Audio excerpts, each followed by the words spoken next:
So Mark, we're at the end of Rockwell Automation Fair 2023. What are some of your main takeaways from the event? I would first say it's been a fantastic event, really busy. It's been great to be in Boston. Loads of great meetings, technology everywhere at the event.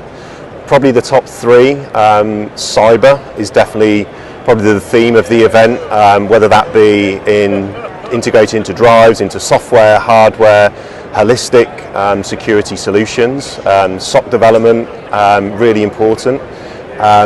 Second would probably be workforce. You know, we all know that in the industry there's a real shortage of skilled labour, particularly in and around technology integration, but the use of technology to help raise people out of low-skilled manual work, particularly around AGVs, independent cart technology, and how that can be used to, in particular, to move items around manufacturing and really take that manual task out of the process.